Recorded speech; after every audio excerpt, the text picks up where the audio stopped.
libre de faire ce qu'il veut de sa vie. Nous, on a choisi de faire de la bécane. Et ça nous réussit.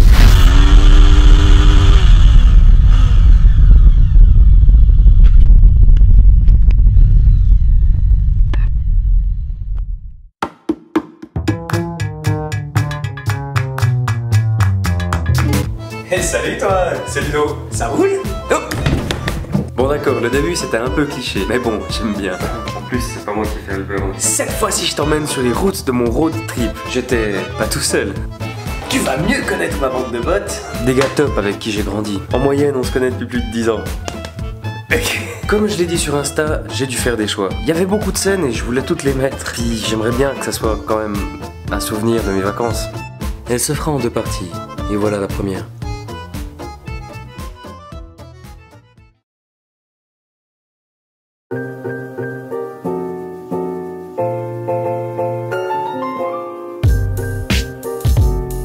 Ah, enfin les vacances. Je me dis qu'avec cette tiaf, je devrais me faire une beauté. Du coup, je passe au Westcut, un endroit pour se faire tailler la barbe et ressembler à quelque chose avant de partir.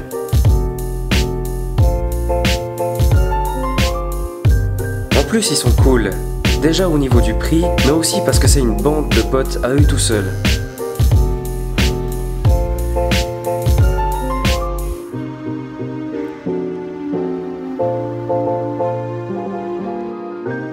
Je reprends la route pour me rendre à Chaux-de-Fonds, le lieu de rendez-vous où on se rencontre avant de partir et qu'on peaufine les dernières choses. On sera 8 à partir au début et 4 pour Biarritz. Ça fait un bail qu'on voulait organiser une grande virée tous ensemble, mais chaque année on n'arrivait pas à se retrouver. J'ai rencontré Derek pour préparer au mieux notre battage. Il a choisi de prendre une VFR. Moi, j'aurais pas fait ce choix-là. Par contre, j'ai pris mon petit skate. Si jamais on peut me tracter quand je tombe en panne. On a rejoint les autres qui étaient largement prêts. Et on n'a pas tardé à partir direction Paris.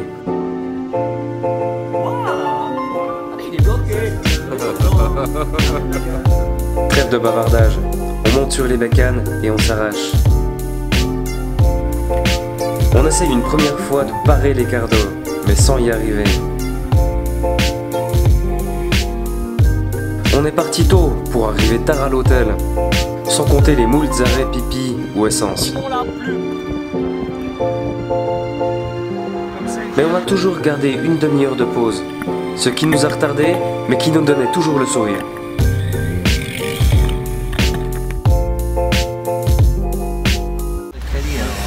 Bon bah voilà, 100 km et déjà une panne. C'est un enfoiré, c'est un seul moto qui marche vraiment, je suis loin devant eux. Ah bah très bien.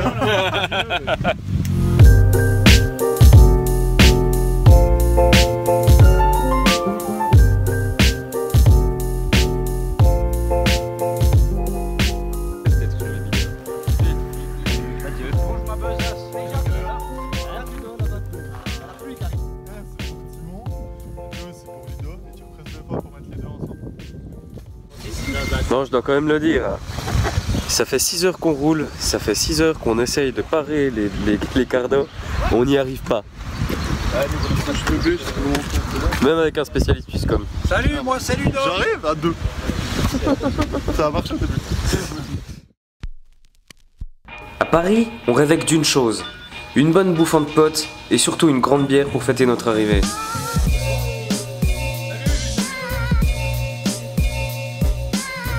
C'est bon. C'est qui les boss en Paname? C'est nous. On a fait la fête une partie de la soirée et on était très fiers d'être dans une zone industrielle.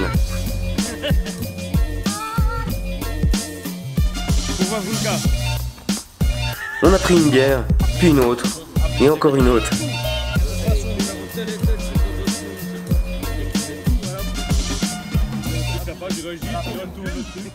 Le lendemain, c'était un peu difficile. Mais on a dû partir pour rejoindre le Café Racer Festival.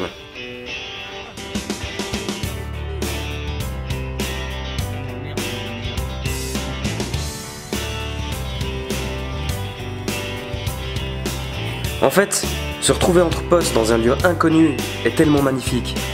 Et partager tous ensemble cette passion qui nous anime, c'est peut-être le meilleur week-end entre potes de tous les temps. En plus, j'ai connu les Whist France qui nous ont retrouvés dans les gradins du circuit. J'ai eu un grand plaisir à parler avec eux. Et peut-être qu'un jour, on se reverra.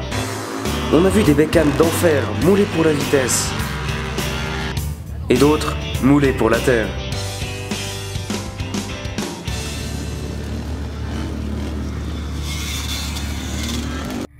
Juste le temps d'apprécier cette journée qui a commencé tôt, qu'on devait déjà partir.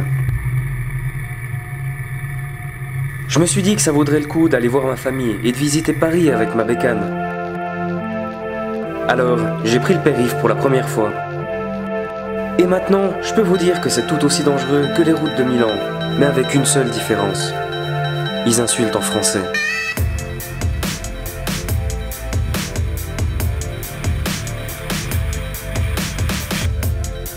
J'ai retrouvé ma famille avec beaucoup de joie et d'émotion. On a eu le temps de manger un truc et de parler de nos vies. Ça faisait au moins 10 ans que j'étais pas revenu. Et en 10 ans, ça a changé. Les petits, ils sont devenus grands. Et ils me parlent à la wesh alors. En même temps, moi aussi j'ai grandi. Je suis remonté sur ma bécane pour faire un but annexe à ma virée. Rouler dans Paris et aller sous la Tour Eiffel pour la première fois. Un rêve de gosse, quoi.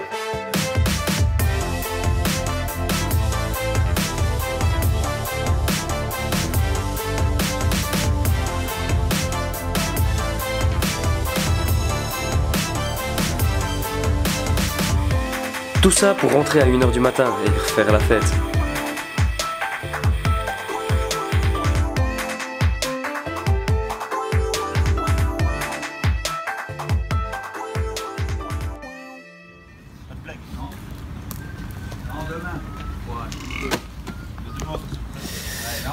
Bon voilà, on est sur le départ. Donc on va encore aller au circuit de Linas Monterrey pour pouvoir un peu profiter aussi du Café Racer Festival le matin.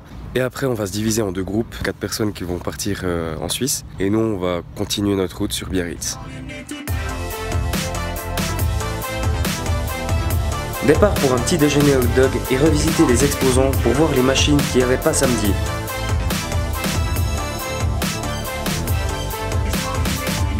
Et voilà, on est de retour.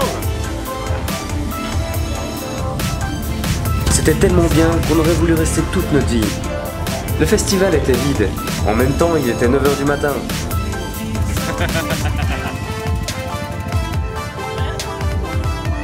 On a pu parler aux exposants et aux marques. C'était aussi bien comme ça, en mode tranquille quoi.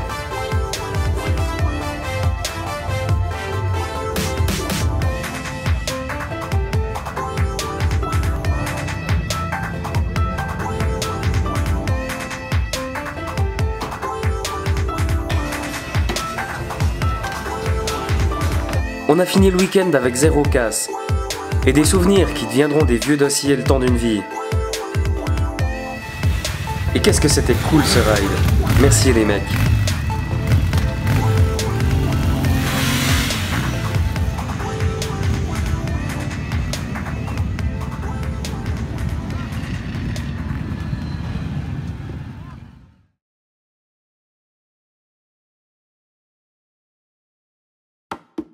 Voilà, c'était la première partie du road trip. J'espère qu'elle t'a plu.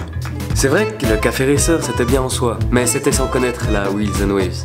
Cette vidéo elle est un peu plus longue, mais c'est aussi pour savoir ce que t'en penses. Oublie pas, ton avis compte beaucoup.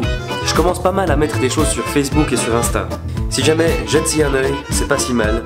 Et si t'es abonné, t'es le meilleur. Durant le mois de juillet et août, je vais revenir avec du lourd. J'espère que t'as réservé ton mercredi soir. Et si jamais on se croise, hésite pas à me parler. Allez, ciao!